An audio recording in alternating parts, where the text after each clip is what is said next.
अस्सलाम वालेकुम दोस्तों, welcome to daily success by K. Don't forget to like share and subscribe my channel. अच्छा, आज हमारा वीडियो का टॉपिक थोड़ा पढ़ाई से हट के है, इस चीज़ पे है कि आपने पढ़ाई किस तरह से करनी है। How to prepare for exams of LLB in just 1 month. अगर आपने अभी तक एलएलबी की तैयारी शुरू नहीं की है और 1 मंथ रह गया और आपके जहन में बुरे बुरे खौफनाक ख्याल आ रहे हैं कि भाई अब हम तैयारी नहीं कर सकते, 1 मंथ में हमसे तैयारी नहीं होनी, तो आप बिल्कुल गलत हैं। बस ज़रूरत इस चीज़ की है कि आपके पास ट्रैक अच्छा होना चाहिए, सही पाथ पे चलें और सही वे में चलें चीज़ों को लेके। आप आई गारंटी आप एग्ज़ाम में सिर्फ पास ही नहीं बड़े बल्कि अच्छे नंबर लेके आएंगे। इंशाल्लाह इंशाल्लाह आप बहुत अच्छे नंबर ले सकते हैं। बात सिर्फ ये है कि जो चीज़ें फिर मैं अब बता रही हूँ, अगर आप चाहते हैं कि आप एग्जाम्स में पास भी अच्छे नंबर भी लें, तो उसके लिए आपको मेरी कुछ बातें, जो स्टेप्स मैं नीचे शेयर करने वाली हूँ आपसे, वो आपने ज़रूर फॉलो करने हैं, हर कीमत पर फॉलो करने हैं। एक दिन भी अब आपने एग्जाम्स तक ज़ाया नहीं करना। पूरा साल बहुत अय्याशी कर ली है, अब 1 मंथ पढ़ लो अगर पास होना चाहते हो, रिपीट में दोबारा सप्ली में नहीं बैठना चाहते तो। एंड पर मैं आपको अपनी कोर्स आउटलाइन भी दिखाऊंगी कि मैं जब लेक्चर्स बना रही होती हूँ तो मैंने कौन कौन सी चीज़ों को मद्देनजर रख के लेक्चर्स बनाने होते हैं, तो फिर उससे आपको अपने लिए एक स्केड्यूल बनाने में आसानी होगी। ठीक है, अब हम देखते हैं कि हमें करना क्या है कि हम 1 मंथ के अंदर अपने सारे एग्जाम को क्रैक डाउन कर सकें, हम सब चीज़ों को इजीली कवर कर सकें। सबसे पहले आपने फॉर एग्जाम्पल आप बैठे हैं, आपने कहा है कि मैं सबसे पहले पॉलिटिकल साइंस का लेक्चर जो है वो शुरू करूंगा, पॉलिटिकल साइंस का सब्जेक्ट जो है वो तैयार करूंगा। उसके लिए सबसे पहला काम आप पास्ट पेपर्स पकड़ेंगे।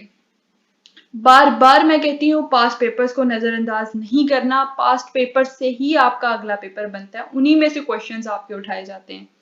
पास्ट पेपर में बार बार रिपीट होने वाले क्वेश्चंस देखें, उनको नोट डाउन कर लें। पास्ट पेपर आप खरीद भी सकते हैं, पीयू या फिर जिस भी यूनिवर्सिटी में आप पढ़ रहे हैं वहां से आप उनकी वेबसाइट पर जाके पास्ट पेपर्स ले सकते हैं। पास्ट पेपर डाउनलोड करें, अपने पेपर्स को बार बार देखें। या फिर आप बहुत ही सुस्त हैं, दूसरी सेकंड कैटेगरी में आप आते हैं कि बहुत सुस्त हैं, अब आप पास्ट पेपर कहाँ खोल के देखते रहो, तो आप एक आसान काम कर सकते हो। यूट्यूब चैनल पे जाओ, यूट्यूब पे सर्च करो important questions of political science part, LLB part, जो भी पार्ट है आपका, आप वहां पे वो लिखो, आपको इंपॉर्टेंट क्वेश्चंस वो बता देंगे। फिर भी मैं आपको दोबारा से कहती हूँ, यूट्यूब पर प्रॉपर आपने यकीन नहीं करना, आपने फिर देखना है एक भी साल का पेपर उठा के ना आपने अपने सामने रख लेना, कहना है ठीक है मैं अगर ये टॉपिक्स करता हूँ, सपोज मेरे सामने ये पेपर होता तो मैं कितने क्वेश्चंस कर सकता। उसी से आपको अंदाजा हो जाएगा कि ठीक है मैं पेपर पास कर सकता हूँ या नहीं कर सकता हूँ। ठीक है, अब आपने वो क्वेश्चन जो रिपीटेडली या फिर जो आपको यूट्यूब चैनल में से पता चले, आप उनकी एक लिस्ट बनाएं।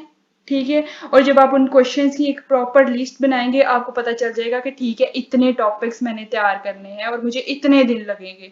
ये आपको खुल खिला के आपकी बात सामने आ जाएगी कि इतने दिन मुझे लग सकते हैं।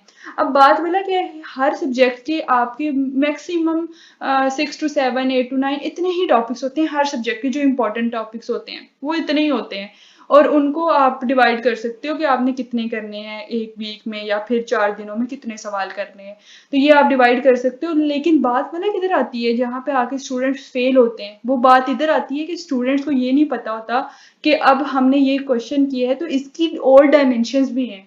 जब आप एक टॉपिक पकड़ते हो तो उसकी हर डायमेंशन को क्लियर किया करो। जैसे अब मैं अपने लेक्चर में हर डायमेंशन आपको एक ही लेक्चर के अंदर क्लियर कर देती हूँ, आपको नोट्स में देती हूँ।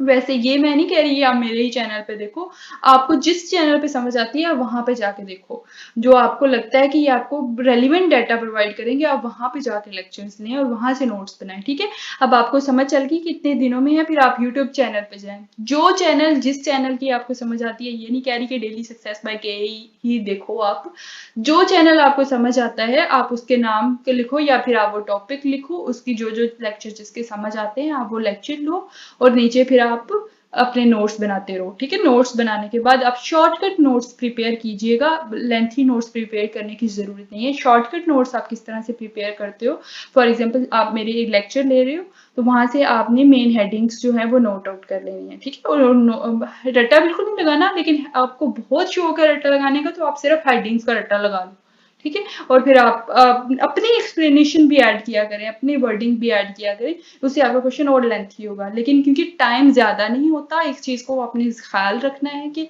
टाइम को मैनेज करते हुए आपने हर क्वेश्चन को टाइम देना है, कि जितने भी आवर्स आपको हैं उनको डिवाइड करके आपने उतना ही लिखना है, ज़रूरी नहीं है, ठीक है, कि आप बहुत ज़्यादा लिखो। क्योंकि बच्चों के जहन में ये भी होता है कि बहुत लंबा लिखना है, और फिर वो लिख ही जाते हैं और रेलिवेंट बातें लिखते नहीं है, तो फिर उन्हें नंबर नहीं मिलते। ऐसा बिल्कुल नहीं करना, आप कंसाइज रहें, टू द पॉइंट रहें, और अगर आप 9 पेजेस या फिर 7 to 8 पेजेस लिख रहे हैं, इनफ है ये। अब मैं आपको अपनी आउटलाइन दिखाती हूँ। जैसे फॉर एग्जांपल आपने शुरू किया है LLB पार्ट 2 की पॉलिटिकल साइंस, और आपने जब उठाया आपने देखा कि हमने देखा है सिलेबस के अंदर कि कॉन्स्टिट्यूशंस डिस्कस हुए हैं, constitution of China, Turkey, Malaysia, Switzerland. अब हर कॉन्स्टिट्यूशन को मैंने उठाया और उसकी मैंने डिफरेंट डायमेंशंस कवर की कि इसमें से ये इंपॉर्टेंट टॉपिक्स हैं, ठीक है। हर देखिए ये कॉन्स्टिट्यूशन आपके सामने है, और फिर उसके बाद मैंने ये लेक्चर्स बनाए आपके। हर लेक्चर बनाने के बाद मैंने उन हर लेक्चर के अंदर एक टॉपिक को कवर किया, और उनके नोट्स बना के आपको शेयर किए, और नोट्स भी शेयर किए। मैं लेक्चर भी है, आपको बनी बनाई खीर मिली भी है। आप अगर फिर भी आप इस चीज़ से फ़ायदा नहीं उठा रहे हो, फिर भी आप तैयारी नहीं कर रहे, तो फिर ये आपकी अपनी गलती है, किसी और की गलती नहीं है। अब देखें, आपने कहा है कि अब मुझे टोटल अगर मैं एक एक दिन में एक कॉन्स्टिट्यूशन किस तरह करूंगा, ये तो बहुत लंबा है, ये मैं कर नहीं सकता। बिल्कुल गलत बात है। आप मैं अपने चैनल की दे रही हूँ, आप किसी और चैनल पे भी जा सकते हैं। ये नहीं कि मैं अपनी प्रमोशन कर रही हूँ, आप किसी और चैनल पे भी जा सकते हैं, लेकिन मैं अपनी इस चैनल की सिर्फ एग्जांपल दे रही हूँ। आप प्लेलिस्ट पर जाएं, पॉलिटिकल साइंस। जब आप पॉलिटिकल साइंस पर जाएंगे तो आपने देखा है कि ठीक है, ये टोटल कॉन्स्टिट्यूशन ऑफ चाइना से रिलेटेड 4 सवाल हैं। 2 सवाल आप सुबह के टाइम करें, 2 लेक्चर्स आप रात को लें। 2 लेक्चर सुबह ले लिए, 2 लेक्चर रात को ले लिए। साथ नोट्स जो हैं वो डिस्क्रिप्शन में आपको दिए होते हैं। डिस्क्रिप्शन में जो नोट्स दिए हैं उनको पकड़ा है, आपने डाउनलोड किया है, साथ आपने रख लिया। अब आपने रट्टा नहीं लगाना, आपने हेडिंग्स को देखने और हेडिंग्स को याद करने। फिर आपका ये कॉन्स्टिट्यूशन तैयार हो गया। इसी तरह आप बाकी कॉन्स्टिट्यूशन को तैयार करें। अब हमने डिसाइड किया था कि हमने किस किस तरह हर सब्जेक्ट को जो है वो अलग से दिन देने हैं।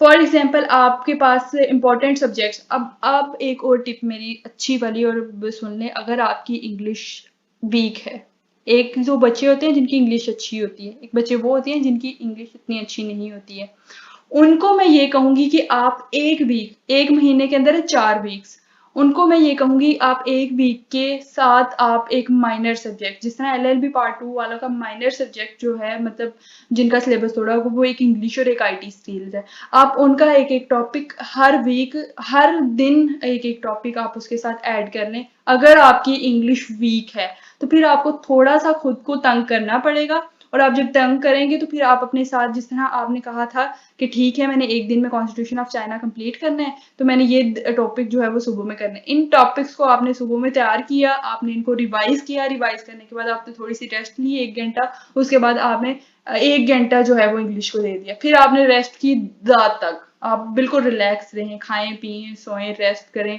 अपनी हेल्थ का ख्याल रखें, और फिर रात को आपने ये 2 टॉपिक्स पर वीडियो देख ली मेरी। जब ये 2 टॉपिक्स पर वीडियो देख ली, नोट्स बन गया, आपने रिवीजन कर ली, दोबारा से अगर आपको इंग्लिश में पढ़ने का हिम्मत है तो पढ़ लिया, वरना आप छोड़ दो।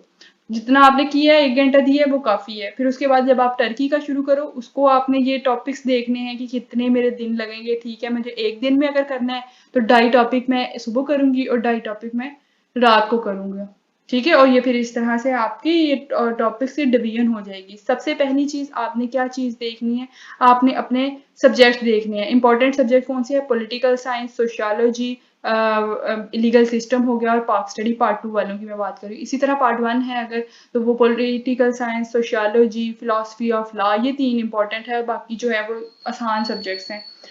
अगर तो आपकी इंग्लिश अच्छी है तो आपको मैं सजेस्ट करूंगी इस टाइम पे आके कि आप वो इंग्लिश, आप जाहिर है पेपर्स में छुट्टियां होनी है, आप इंग्लिश और IT स्किल्स पेपर में कर लीजिएगा। मैं अब 2 वीक में कोशिश करती हूँ कि आपके 2-2 लेक्चर्स अपलोड करूँ, ताकि आपके सोशियोलॉजी और पाक स्टडी के लेक्चर्स कंप्लीट हो जाएं, और फिर मैं इंग्लिश और IT स्किल्स के भी अपलोड कर दूँ, और फिर आप वो, ताकि पेपर्स में भी अगर करो तो आपको वहां पर सारा मटेरियल एज पेपर के मुताबिक जो जो चीजें आपसे पूछी जा सकती हैं तो वो मैं आपको दे दूं।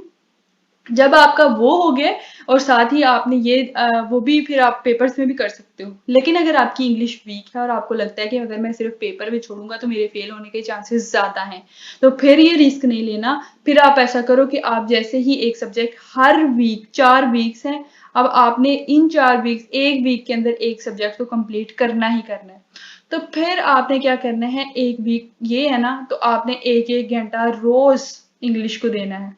जब आप 2 वीक्स आपने इंग्लिश को देने हैं और 2 वीक्स आपने आईटी स्किल्स को साथ देने हैं। ठीक है, जब आप पॉलिटिकल साइंस का सब्जेक्ट शुरू किया, इसके साथ इंग्लिश शुरू कर दिया, फिर आपका एक वीक कंप्लीट हो गया। दूसरे वीक में फॉर एग्जांपल आपने सोशियोलॉजी शुरू की है, सोशियोलॉजी के साथ आपने फिर इंग्लिश को कंटिन्यू रखना है। ये आपने डिसाइड करना है कि कौन सा टाइम सूटेबल है। 1 घंटा भी दे दोगे काफी है। वो आप यूट्यूब चैनल, क्योंकि अभी तक मैंने इंग्लिश फर्स्ट के शायद मैंने कुछ लेक्चर्स अपलोड किए हैं, सेकंड पार्ट के अभी अपलोड नहीं किए, वो हो जाएंगे इंशाल्लाह 2 वीक्स के बाद। लेकिन आप तब तक, क्योंकि बहुत सारे लेक्चर्स हैं, बहुत टीचर्स अच्छा पढ़ाते हैं यूट्यूब पे, और भी बहुत अच्छे लेक्चर्स हैं। उस तरह फिर आपका ये इंग्लिश कंप्लीट होगी। फिर आपका थर्ड सब्जेक्ट आपने शुरू किया, फॉर एग्जांपल लीगल सिस्टम या फिर फिलोसफी ऑफ लॉ शुरू किया है, तो उसके साथ आप एक और माइनर सब्जेक्ट उठा लोगे, आईटी स्किल्स।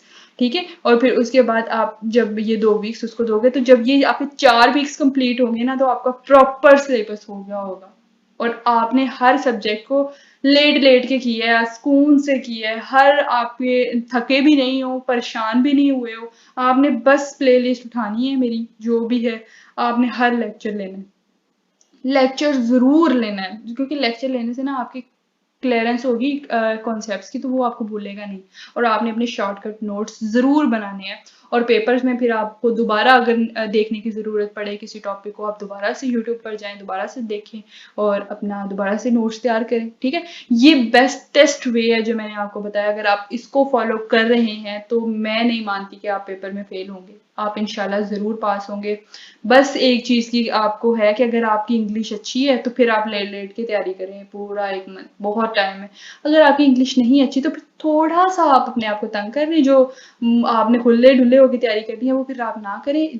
पूरा साल ऐशी कर लिए, आप थोड़ा सा अपनी चीज़ों को मैनेज करें, वाइंड अप करें, और फिर थोड़ा सा ज़्यादा टाइम दे दें स्टडी को। ऐसे एक आप सुबह दे रहे हैं और एक आप शाम को दे रहे हैं, इस तरह है ना कि अगर आपकी इंग्लिश अगर आप पेपर्स में तैयार करनी है और अगर आपकी वीक है तो फिर आप सेकंड दोपहर वाला टाइम इंग्लिश को दे दें। फिर और ये ज़रूर देखें अपना टाइम टेबल बनाते वक्त कि आप अपनी रेस्ट का ज़रूर ध्यान रखें। लगातार नहीं पढ़ना, आपका माइंड जो है एग्जॉस्ट हो जाएगा, आपको चीज़ें समझ में आना बंद हो जाएंगी।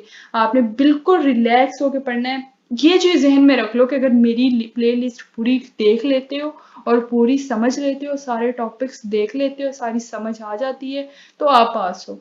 फिर ये मेरी तरफ से गारंटी है। और मुझे कमेंट सेक्शन में ज़रूर बताएं कि आपकी इस चीज़ से हेल्प हुई है या नहीं हुई, ताकि मुझे पता चले जो मैं 12 मिनट इतना मैंने भाषण दिया है इसका आपको कोई फ़ायदा हुआ है, आपके पल्ले कुछ पड़ा है या नहीं पड़ा, आप मुझे ज़रूर बताएं। ठीक है, और बाकी ऐसे ही तैयारी करते रहें, प्ले लिस्ट मेरी मौजूद है। मेरी अगर आपको समझ नहीं आ रही, आप किसी और चैनल पर जाएँ, बहुत सारे चैनल्स हैं, उनकी प्ले लिस्ट देखें, वहाँ से देखें, और बस लेक्चर ज़रूर लें, शॉर्टकट नोट्स ज़रूर बनाएं। बहुत बेवकूफ़ी करते हैं आप लोग जब आप लोग अपने पैसे दे के फिर नोट्स खरीदते हो। ईमेल, मेरी ईमेल भी है, आप, मैं कभी किसी को नहीं मैंने कहा कि मुझे ये नोट्स आपके पेड हैं, आपको देना पड़ेगा पैसे और फिर मेरी जेब में पैसे डालो और फिर ही मैं आपको नोट्स दूंगी। नहीं, मेरे नोट्स फ्री हैं, डिस्क्रिप्शन में आपको दिए जाते हैं, इसीलिए कि आपकी हेल्प हो, आपके पल्ले कुछ पड़े। और अगर मेरी वजह से किसी एक का भी फायदा हो रहा है तो मेरे यूट्यूब पे आने का कोई ना कोई अच्छा काम तो हुआ, कोई ना कोई किसी का फायदा तो हुआ। अपने रिव्यूज जरूर दें कमेंट सेक्शन में, समझ आई है चीज़ों की या नहीं आई। और अगर फिर भी किसी तरह की गाइडेंस की आपको ज़रूरत है तो मैं अवेलेबल हूँ कमेंट सेक्शन में, सबको कमेंट कर रिप्लाई मैं करती हूँ, सबके कमेंट्स में पढ़ती हूँ। आप मुझे ज़रूर बताएं अगर फिर भी किसी चीज़ की समझ नहीं आ रही, कोई मोटिवेशन है, कोई कुछ है, मैं सब आप लोगों को मोटिवेशन देने के लिए, समझाने के लिए तैयार हूँ। बस आप लोग मेहनत करें और किसी तरह से अच्छे नंबर लेके आएँ ताकि मेरे चैनल का कोई फ़ायदा हो। ठीक है, अपना बहुत सा ख्याल रखें। अल्लाह हाफिज़।